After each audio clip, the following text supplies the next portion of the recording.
Hi, everybody. Welcome back to Dave's Math channel. This is my continuing feature on the Math Lovers book. And like I do every Saturday, I'm featuring another biography of a famous mathematician throughout history. I've been doing them chronologically as featured at the end of volume 2 of the Math Lovers book. And today I'm up to the 25th out of 80 of them, and that's Abraham de Moivre. He was a famous 17th and early 18th century French mathematician. Here's a picture of him, and here's what I say about him in my book.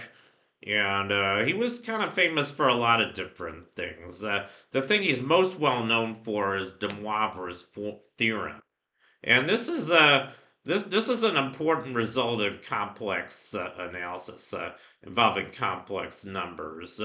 This formula tells you how to take powers or roots of complex numbers. This is what's known as the polar form of a complex number.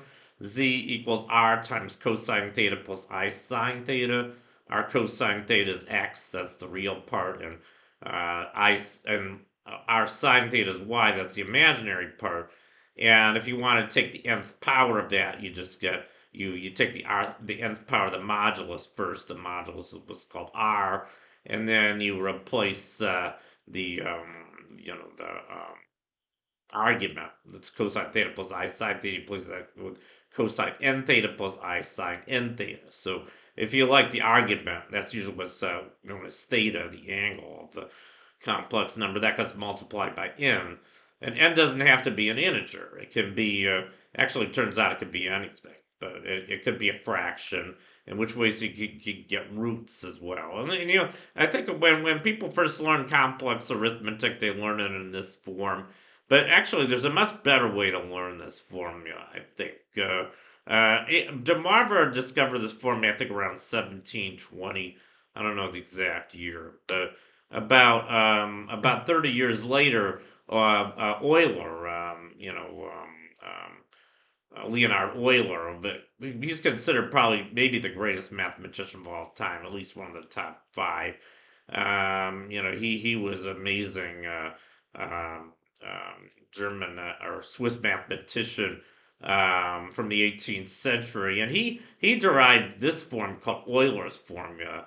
Cosine theta plus I sine theta turns out to be e to the I theta. Who would have thought? First time I saw this formula, I was really blown away by it. And I'm going to get to Euler, a few more biographies, maybe in another month or two. But I just thought I'd point this out. I mean, I think there's a better way to learn de Moivre's formula. Yeah, you have to know what E is first, and maybe you have to know a little bit about, calculus. But I think this is a much more elegant formula than de Moivre's formula, which is why nowadays I think most people think of de Moivre's formula mostly has historical significance. But anyway, and here's kind of a pictorial representation of what's going on. But anyway, maybe enough of that.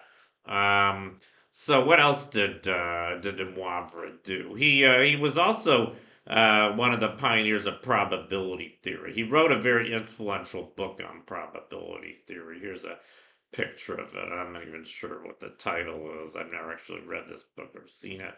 But he laid down the foundations for a lot of important concepts in probability theory, and including the central limit theorem. I don't think he proved the central limit theorem. This is a very important result in probability theory.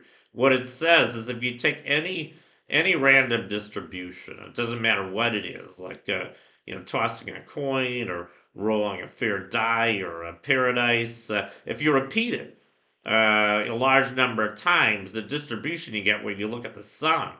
So, for instance, if you're computing the sum of the dice rolls, if you roll a pair of dice 100 times, and the limit in which the number of times you could repeat your process approaches infinity, you always get what's called a normal distribution, Gaussian distribution. It was actually Carl Friedrich Gauss, another really famous mathematician who later discovered the Gaussian distribution. I think he may have also proved the central limit theorem. But de Moivre anticipated it.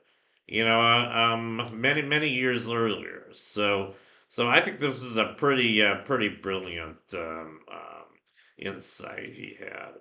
Um, Anyway, and the other thing he did, and unfortunately he didn't get credit for this, but he derived a very useful formula for calculating Fibonacci numbers. It's a closed form formula. This is known as Binet's formula. I mean, like many other things in math, this formula got attributed to the wrong person. It was not Binet who proved this formula. Binet, I think, published it in the early 19th century, but de Moivre actually discovered this formula about a century earlier, 1730. Go figure. And it's a pretty amazing formula. And this actually gives you an integer. You might be surprised if you're looking at this formula.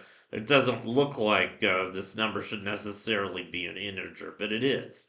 So, for instance, if you wanted to calculate the 100th Fibonacci number, you would just let n equals 100.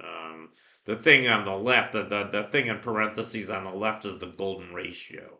So if you took the golden ratio to the 100th power and divided it by the square root of 5, we would get approximately very close to F100, the 100th Fibonacci number. You don't even really need the term on the right because that one goes to 0 and the limit at which n goes to infinity. But this is a very useful formula. You see it all the time if you work with Fibonacci numbers, and de Moivre actually proved it. I think he wrote in a little bit different form than this, but he did prove this formula. So those were just some of the pretty amazing mathematical accomplishments for Abraham de Moivre. And that completes my profile of Abraham de Moivre. Thank you for watching. Long live math, and I'll see you guys next time. Bye.